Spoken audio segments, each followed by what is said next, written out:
All right, we are Okay, recording. awesome.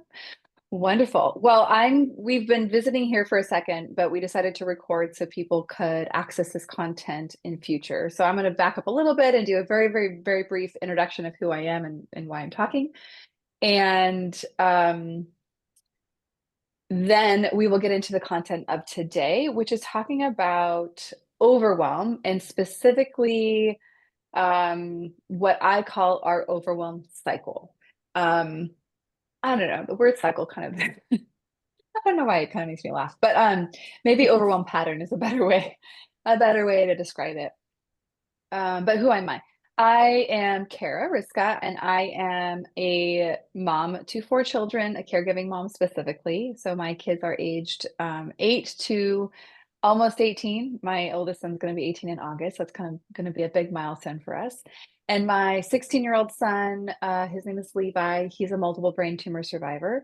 So he has just a whole handful of medical complexities, behavioral complexities, and challenges, and a lot of physical disabilities as well. So that's who I am. I live in San Diego, California, and I've gotten to come and support this community a handful of ways, and I just love being with y'all. So let's talk about overwhelm. And so we're going to start actually with a little bit of a discussion for those who are available, although I'm kind of wondering if that may not work given this. But let's, I don't know, Casey, Shelley, you guys are welcome to participate, or of course, not welcome. You guys are here to participate.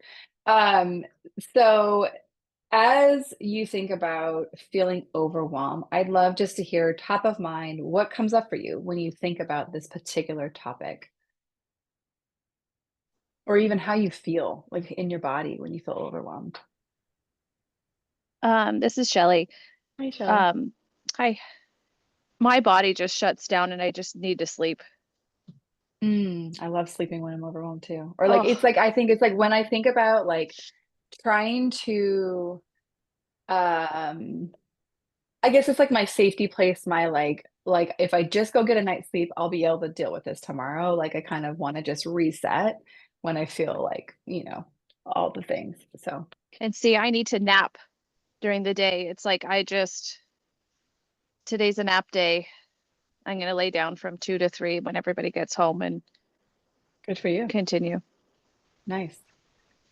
I'm the Uh, opposite. let's hear it. Yeah, I was like, I'm the opposite. When I get overwhelmed, I decide that I should take care of everything then, Oh, and I I like it. add to my plate. Yeah, yeah. I'm like, well, while we're That's at more it, my let's just go style. ahead and That's yeah, more my take style over the too. world. Well, since we're already making our to-do list, let's just add everything Right? I've been thinking on for the last couple of months on this Uh-huh, list. pretty much. Totally. That's hilarious. Well, and then okay, so when I think about feeling overwhelmed, I think it's just that like it's a lot of head, high energy, a lot of like uh I think it's called fits and starts, where I like start doing something and I think, oh no, I should do something else and then do something else. It's very frantic. That's the word I'm looking for. It's very, very unsettled and very like doing a lot of things, but not accomplishing a whole lot. Like I'll actually even sit here and click on different apps on my computer. It's actually kind of funny. And I don't say that as like, oh my gosh, how terrible. It's more like, huh, that's a sign that you probably need a little bit of a reset. And I still do it probably more than I'd like to admit. Anything else? I think I feel it like in my chest. I get that Yeah. buzzing, like Uh-huh. anxiety feeling. Yeah. Yeah. I feel like then I sometimes will get like a tight chest where it's hard to breathe, that kind of thing too. Shelley? I get angry, Angry. Me just too. irrationally Sometimes. angry at things. And it's like, whoa. And I am quick to recognize now, like evaluate what's really making you angry and did you do all the go through like my little mental checklist and yeah, but I get really angry. Like in your response to things, like your Yep. response is shorter. I see. Yeah, I'm that makes a always lot of quick. sense. I'm a quick reactor in every Hmm. situation, but when Hmm. the anger comes up, it's yeah.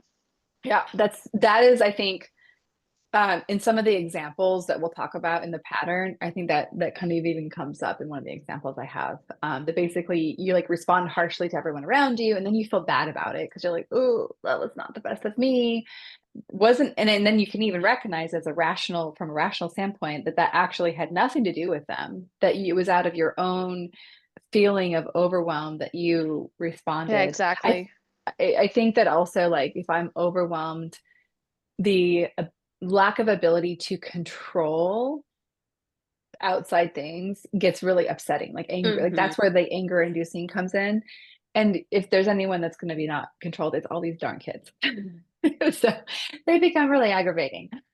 Right? um That it's not even just like I don't even get angry at Nico anymore. It's the teenagers that I now live with.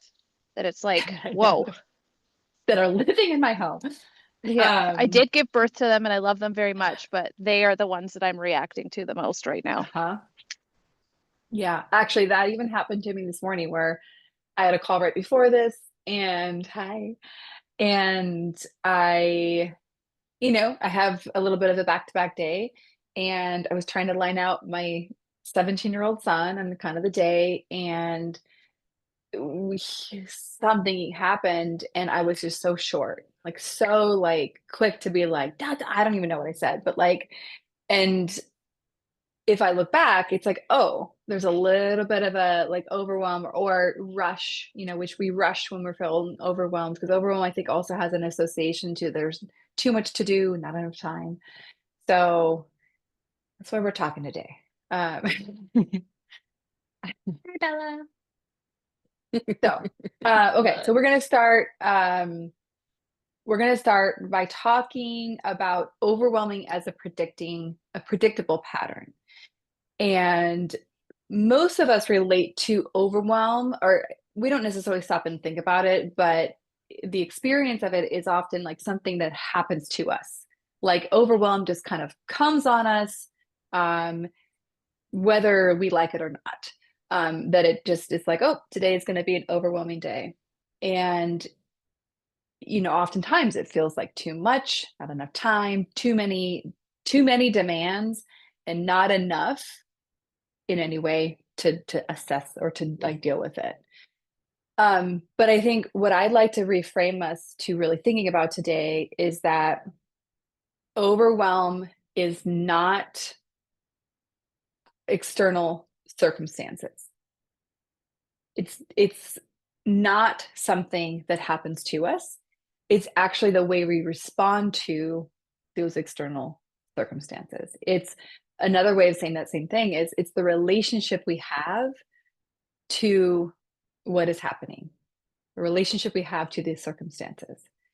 And the distinction is that in one place we would have a choice, we would have like a say in how it goes for us, and then but if we relate to some overwhelm as something that happens to us, we have no choice, we're a victim of the overwhelm happening to us. So that's essentially the concept I want you to walk away from today, with a couple other.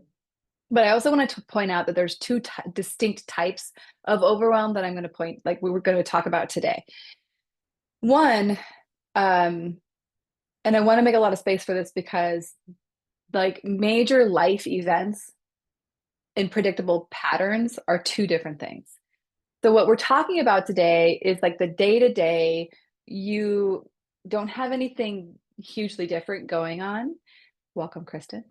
You don't have anything hugely different going on, but you still feel overwhelmed. As opposed to a major life event, like this could be, you know, a diagnosis, a medical crisis, that is not a space or time where I'm suggesting that coaching is necessarily the right tool for that. That is a time where surviving is actually a great tool, and like giving yourself what you need in that moment, and not necessarily expecting yourself to like coach yourself on out of that experience. That would be very unkind, in my opinion, to try to think that you should like go do a major life event that's challenging, right? Like not a wedding, or even a wedding, but and do it like with this coaching kind of concept. what we're thinking about is really the everyday cycle pattern that we get stuck in that is disempowering. Let me see. I'm looking at my notes to see if I forget anything or to make sure I don't forget anything. Okay, another note. So again, a summary, what we're looking at is the predictable pattern of overwhelm and specifically how we're responding to what's happening to us. And essentially, we're taking responsibility for how we feel. And the cautionary note I want to put in here is when we take responsibility for something, it's meant to give us access to then change and manipulate it to make improvements where we want them. It is never to blame ourselves for how we feel. So some people might be tempted to become aware of this and be like, oh, I'm creating my own overwhelm. And then they might use that concept to make themselves feel bad about it or to shame themselves. How, you should be doing better. You know better. So this is a cautionary tale that this information is always to be used for our benefit. And if you notice yourself blaming yourself in a negative way, is that in a disempowering way for how you feel, that's just a place to pause and to potentially meet yourself in kindness and compassion and not blame yourself, because that's not helpful. It's not kind. Okay. So causes of overwhelm. So I'm going to go over what could be like external triggers and then our internal contributors. Hard to say. So right now what we're going to do is we're kind of just looking at the setup for overwhelm. And then when we look at our patterns, we're going to see how it predictably can go. And then we're going to look at ways to disrupt it. Or have it go a different way. So external triggers for overwhelm. And so these are the external things that are happening. These are the circumstances. If I'm going to be purist, I'm going to say they're facts that are happening. So like an unexpected request or demand. Kid comes in and says, I'm having the symptom. Or your kid actually is having a symptom. Maybe they can't articulate it. A schedule, right? So a packed schedule. So circumstantially for me today, my kids are all home for summer. That is an external trigger that for me is a perfect setup to combine with my internal contributor to start to create overwhelm for myself. So sensory overload or noise, that can be a great external trigger. Caretaking responsibilities. So if you look at all the list, and I have one myself today, I needed to call some doctors to figure out how to make this one particular appointment. It was on my list yesterday, didn't get done. It's going to be on my list again today. So that's just something that has to get done, right? Like it's just an item on the to-do. Internal contributors.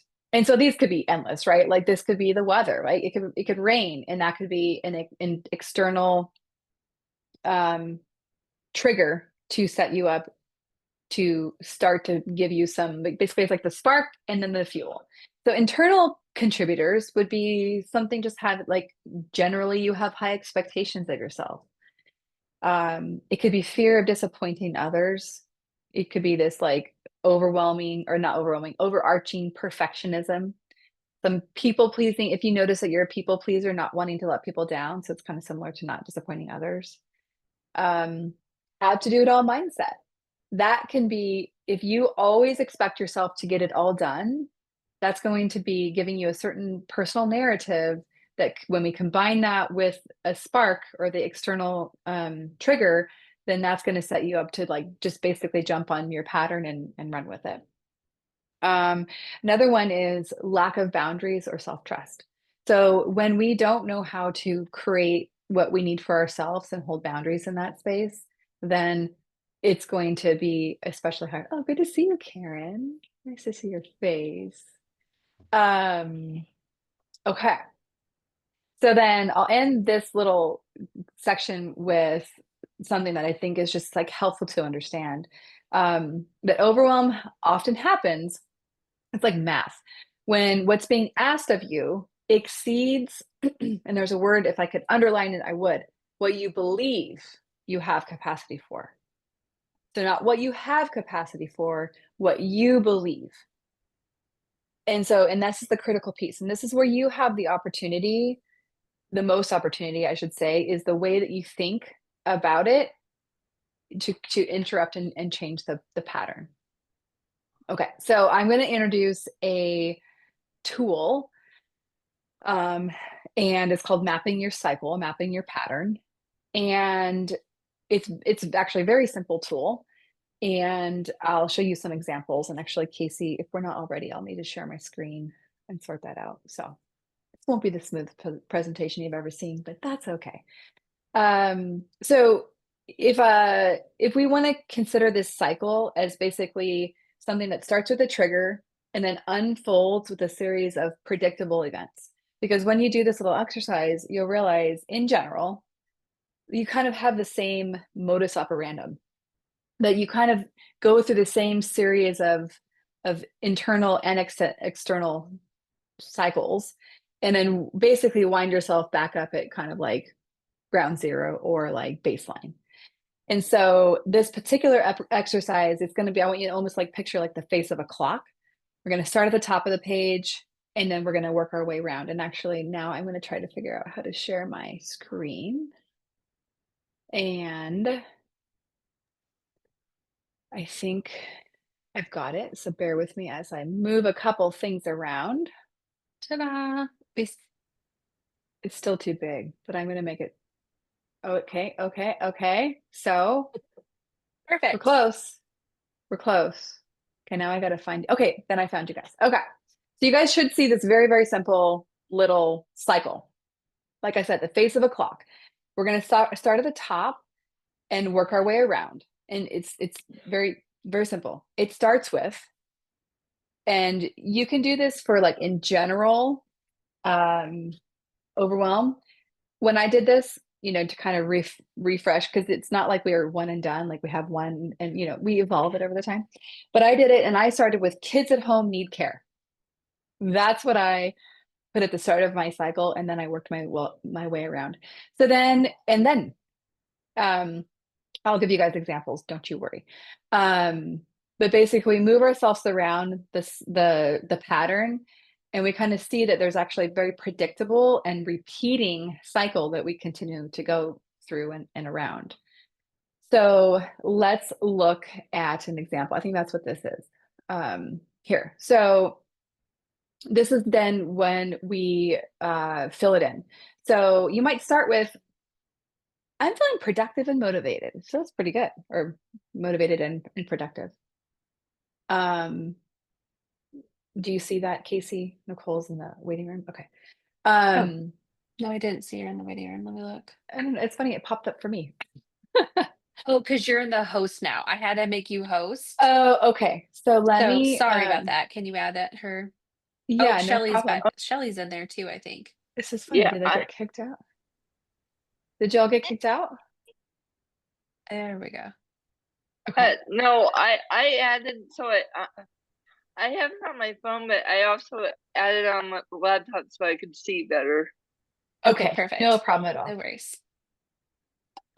Okay. Good. Now everyone's back. So, as I was saying, in this example, it says, I'm feeling motivated and productive. That's kind of baseline where we start. And this is for you, Casey. I keep adding things to my list. Then I feel the pressure building. Then I start multitasking and rushing. And I was explaining this earlier when we were sharing a little bit. This is when you start to see like a real multitasking and rushing. And I start to feel a little stressed and irritable. And then inevitably a kid comes in and needs something. And then I snap at someone or withdraw, right? So I try to run away, or I maybe like say something, or just in really, really short when like that person didn't do anything to actually warrant having someone be short with them. Then I feel guilty. Then I shut down and avoid everything. So maybe go take a nap. And then repeat the whole cycle. So kind of get back to baseline. So I didn't draw maps for a couple other examples that I'm going to run through, but I'm going to just give I'm going to do a couple different flavors. And just say, hey, listen, have it kind of be the thing that kind of sparks maybe how you operate or what is typical for you. Because in a moment here, I'm going to give you the opportunity to map your own cycle or pattern. And like I said earlier, you can start with something very specific. Like for me, it's a very seasonal specific type of overwhelm where my kids are home from school and need care, and I have my work commitments and other things I want to do. Or you can just think really through the lens of caregiving, period. Like all of the things that like happen in the caregiving life. Or it could be something where it's a specific thing that happens with your child that you notice is a very effective trigger to send you down the overwhelm cycle. Okay, so here's another example. And actually, this is kind of one that hits right on that. So a new medical or school issue pops up. I go into action mode and put my needs last. So go all in, gonna go fight and win the war, and I forget to eat, drink, sleep, and do anything. Maybe not forget, but it's just like a deep prioritization. There's a very survival mode aspect of this. I don't sleep or eat well. This is a good one. I feel resentful, but keep pushing. Then I hit a breaking point. I break down. This might look like cry, yell, freeze, any combination of those. Then go into feeling ashamed and maybe isolated. And then start to kind of slowly work yourself out of that, pick myself back up, then kind of go back into like, okay, like shove it aside. Maybe pretend is not the best word, but pretend I'm okay. And then kind of am back at like, kind of that's through, like this, the pattern, the cycle completed. Okay. This is what I call the perfectionist loop. It's so good. One of my clients in another space was talking about how like her cycle is like basically she gets overwhelmed in the morning and then goes and watches 2 hours of Netflix and then feels so bad and then starts to get to work. And I'm like, that is so great. It's just so great to like look at it together and recognize like it's so understandable. And also we can see like not super helpful because what's predictable is she'll feel a lot more stress 2 hours later after the Netflix. Okay, so the perfectionist loop. So get excited about an idea or project. So like you're in it, right? And then you start to like, I got to do it the right way. Got to get it right. Don't want to make a mistake. Got to be efficient. So you go into over research, overthink, and delay action. So this is when you see a lot of thinking and no action. I'm so guilty of this sometimes. And then you start to feel anxious because you're like, okay, I haven't done anything. And you start to think I'm feeling behind. And then you start to compare yourself to others. You start to feel defeated. And I'm not seeing the chats, Casey. So if there's anything I need to know, just pipe in here. You start to feel defeated. Then you abandon the project. You're like, this isn't even fun anyhow. I quit. And then you feel disappointed and drained. But then you see how it kind of fizzles itself out, and then you kind of feel like, okay, then it's only inevitable that you'll find the next thing you're excited about or want or need to do. So those are examples of cycles. And so we're going to pause here so the next thing I'm going to put in here is like how to break the cycle. So the whole point of mapping our cycle or pattern is so that we can interrupt the pattern. We can break the cycle. And I guess I'm going to kind of spill a little bit before, the end of the punchline here is like, where's the best, like, how do we break the pattern? Literally, we do anything different. There's kind of what I'll call as a baseline way to interrupt it. And then there's going to be more of a transformational way, and we'll go over both. But anything we do to interrupt the pattern is where we want to head. But before we do that, before we focus on that, I want to give everybody a chance to map your own pattern. And it doesn't actually take, so this is, I think you guys can still see me, right? So this is mine. Like, it's not pretty, it's not neat. I just hatched it out. I didn't know if I was going to even have enough room in the circle. So it doesn't have to be a publishable document.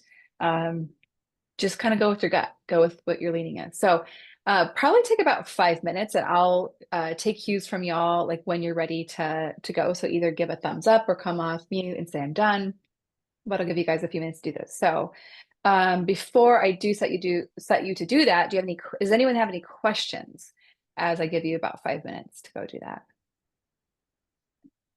Okay, we will go with that. So I'm going to put myself on mute and give you guys 5 minutes. So it'll be 9:40 for me and whatever hour and at the 40-minute mark for y'all. Just putting stuff away.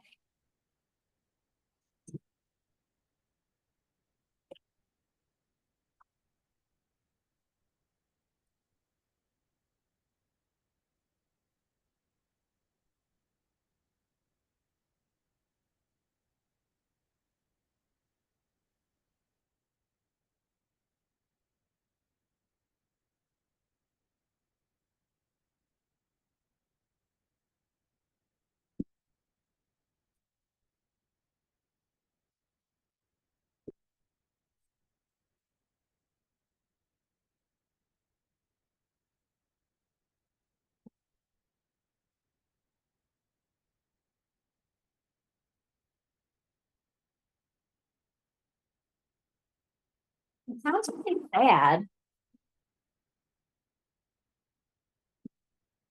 Well, yeah. The one said that he was like upset when the nurse was pushing his tube feed. And so I Hey, asked her Kara, I fast think for that the you can mute Michelle. I think she got a phone call from school. I'm so sorry. You're totally fine. I knew exactly what happened, so you're totally fine.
Okay. Do you guys need more time?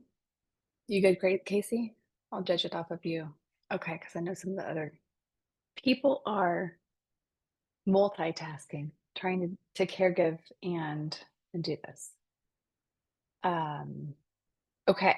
Well, we'll start.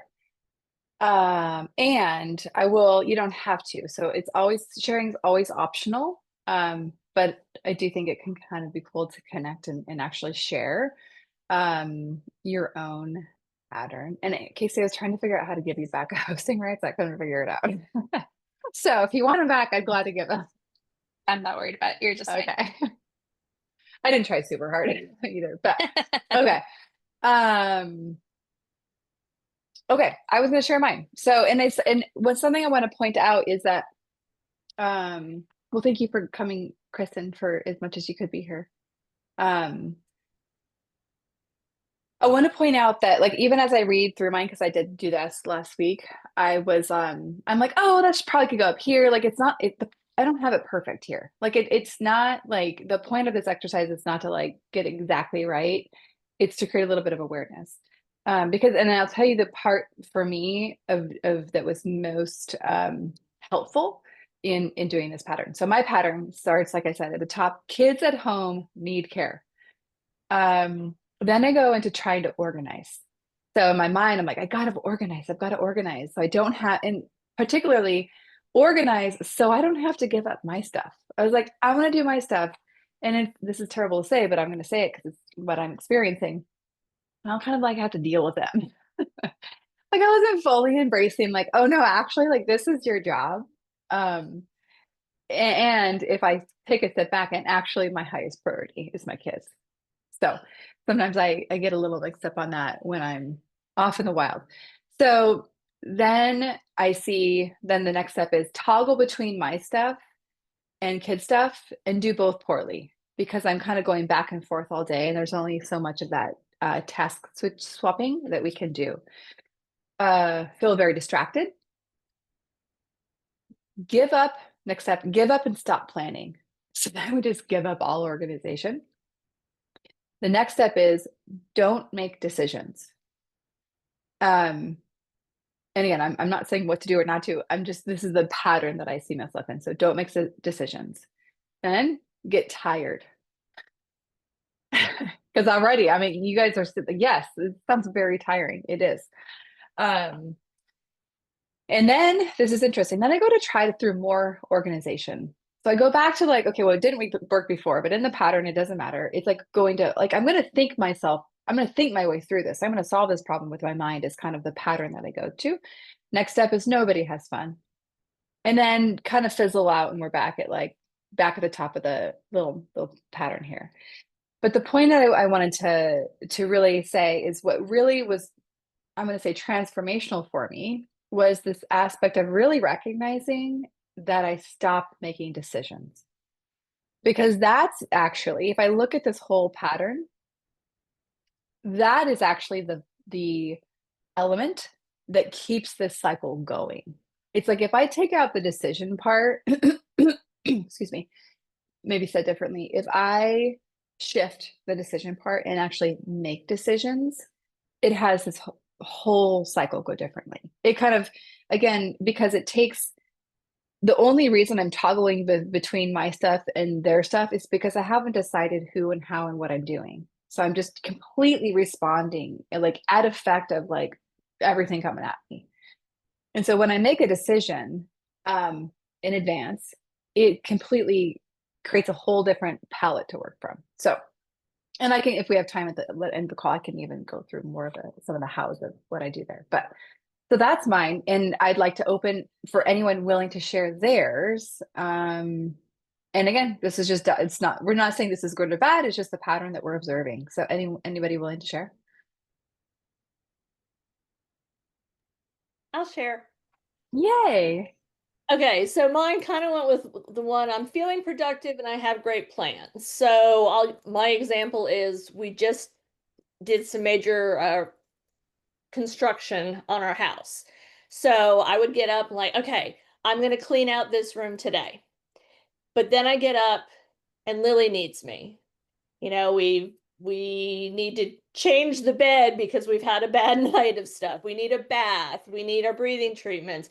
And then it's already lunchtime.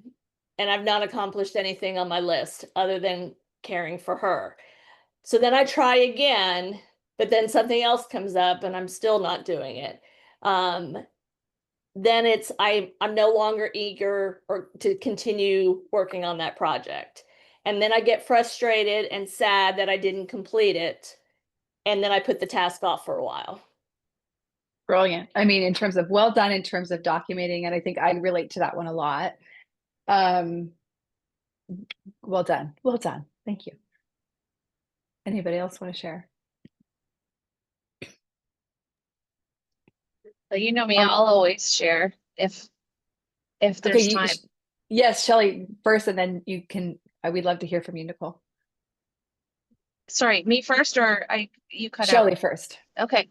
So I'm a little bit different than, I'm a champion procrastinator and get overwhelmed very easily, but it's external overwhelm. I am really good at balancing kids, work, that kind of stuff, because my keyword is no. I just don't plan things on days that the kids are home, or like for the summer, it's, life not as normal, but I'm really good at balancing that. But it's external things that pop up and sorry, I didn't really map it very well because I'm in the car. I'm not driving, but I didn't have a pen and paper. I didn't think It's to all do good. that. But it's like I'm really productive, and then something external happens, and then I shut down. I get angry, or I need to take a nap, and I have to then reevaluate. But my biggest thing to get out of it is just asking for help, because that's usually all I need. It's like I get the most overwhelmed when having to pack for a trip, whether it's just an overnight or like a weekend. It's, whether help is, can you drive so that I could just relax once we get in the car? Or I have teenagers. It's like, here's your list of things. Like helping would be just pack your own bag, or, things like that, because otherwise mom just checks right out and I'm useless. Well, you can see actually, I think the big shift there, Shelley, is like you shift to like leading your family, right? So when you lead Yeah. your family to be like, you go pack, then actually you get what you need, because it's like you're not doing everything. But then if the unchecked pattern is like retreating from the overwhelm, because then you're like, I'm just going to take a nap, and then probably work harder if you didn't disrupt the pattern. Yeah. So I think that's a big thing here, is it's shifting from, again, it's like that's the shift we're looking at. It's shifting from being at effect of this happening to us to really changing the relationship so that we can then lead ourselves and our family through whatever it is that we're doing. So thank you for sharing. Okay, Nicole, you still have to share? Yeah, sure. So I just kind of wrote down a general circle of like having a plan and adding more tasks, and then overwhelmed, and then I kind of did 2 lines of like kind of throwing it all out the window, or just breaking down, and then like picking up the pieces and the rest and repair. But like so a couple of specific examples is Monday was an extremely busy day, and then towards the afternoon I got some frustrating news that my daughter wouldn't be able to attend this 2 weeks of summer camp, and just the way the last and she was supposed to start on Monday, so just the way waiting until the last minute, and it's like I planned this tried to plan way back in October, so I just felt so frustrated that all my planning went out the window because of other people's lack of planning and frustration. So that was one thing. And then yesterday, my daughter's currently in the ABA, and about an hour before her appointment, and I was on a virtual appointment with her doctor at the time for meds, and I got a cancellation, and like this therapy works by having consistency, and like granted, like everyone had to get canceled a couple of times, like last week when the AC unit went out, and a few weeks ago there was like a gas leak in the building. And so, but other than that, her therapist has been out at least once a week since she started. And then, and so it was first that message that the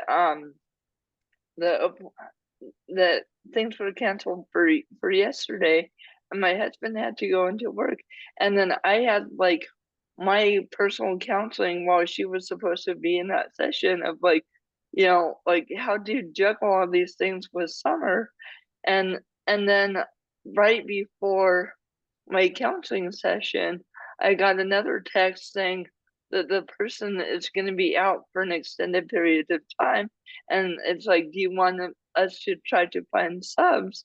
I'm like, no, it's just too chaotic for her and for me.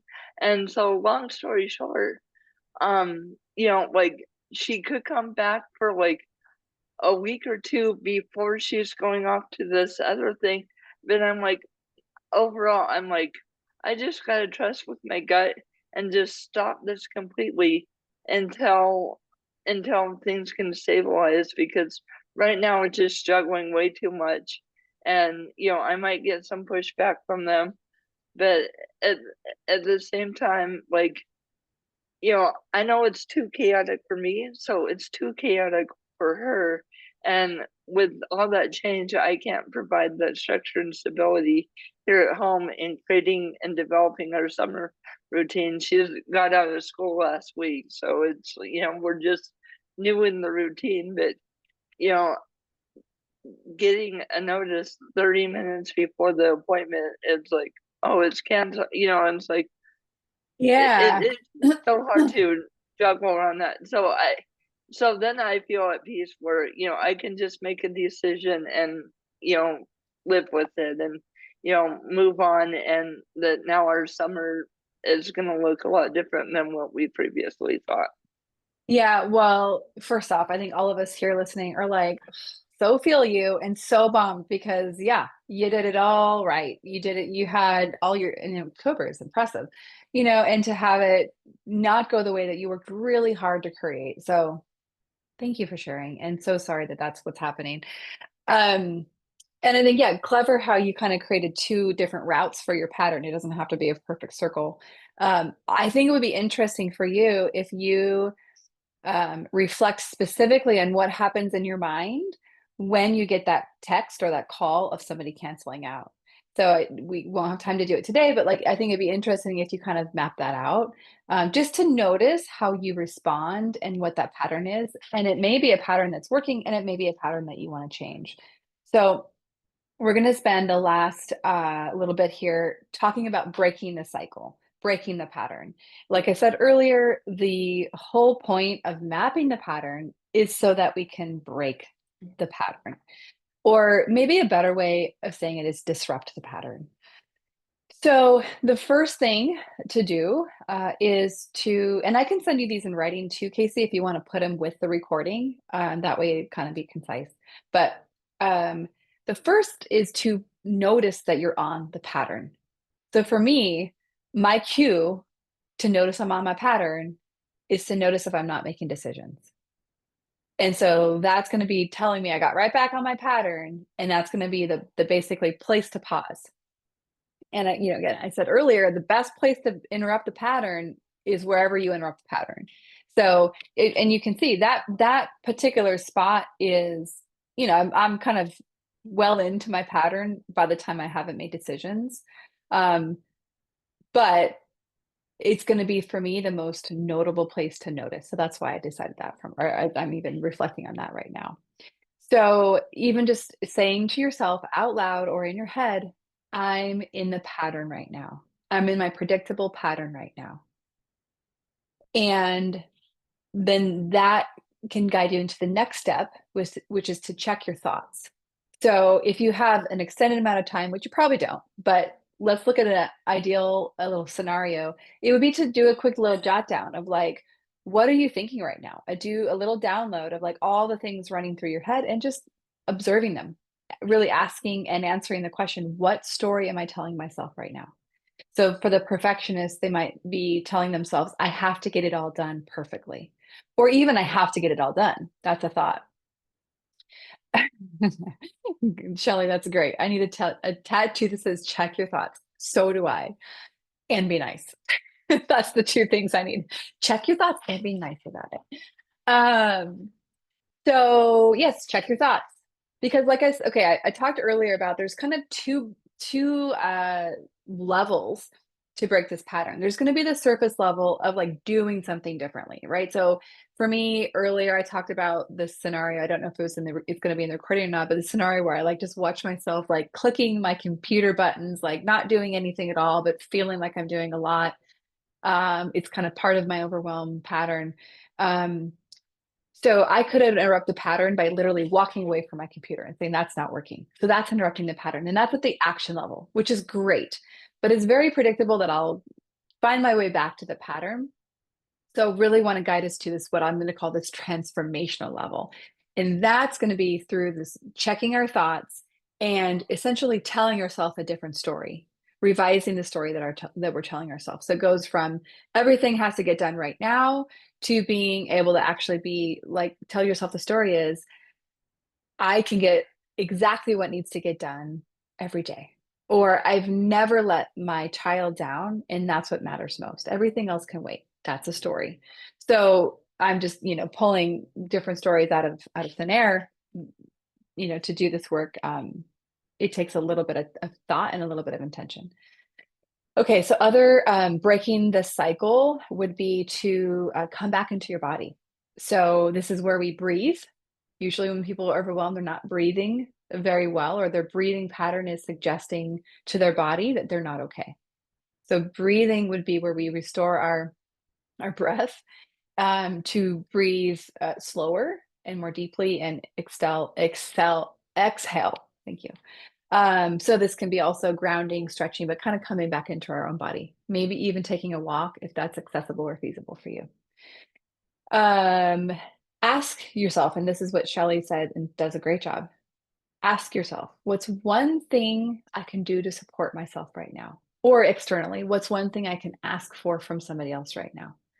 The bottom line is this step is really asking and answering the question, what do I need right now? It's allowing yourself to tend to your own needs a little bit more. And another angle to take in terms of breaking the cycle is, and this is so easy to say, is to give yourself permission to do less, to say no, to rest, to ask for help. And some of you will be really good at resting. Like Shelly, you've talked about, like, I'm really good at that part. But then maybe some of you not as good at that part. Everyone has their own unique style. And so I think the idea here is you don't have to necessarily you're not necessarily, and you can actually see on my cycle is all like the default is all about trying to manage it better, be a better doer. But really what this is breaking the cycle is not doing that. It's breaking it by doing it differently, like noticing sooner and choosing differently.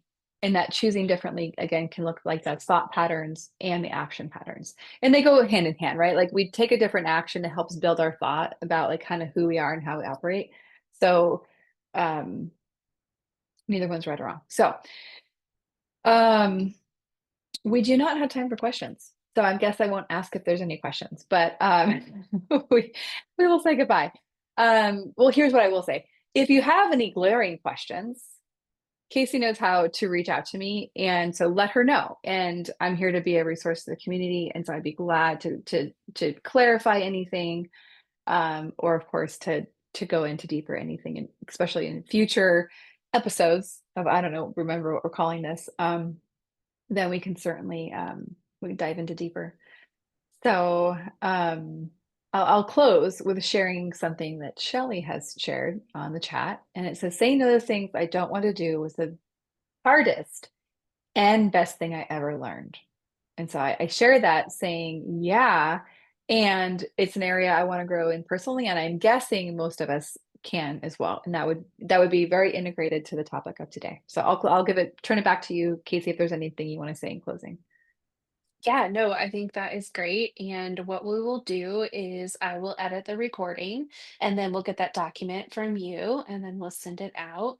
And we look forward to July. I cannot remember the topic off the top of my head, I but can't it will either. be good. It will be good. It will be good. So stay tuned for that one. And yeah, thank you so much, Kara. I really You're appreciate this. welcome. Oh, yeah, it's great to be with you guys, Shelly and Karen. So good to see you. I hope you come next month. We don't know what the topic will be, but it'll be good. Yeah. It's on a list All somewhere. right. I know, right? We have decided. All right. Well, I hate to jump, but I do have to get to my next call. So we'll see you Okay. guys soon. All right. Bye. Bye. Thank you.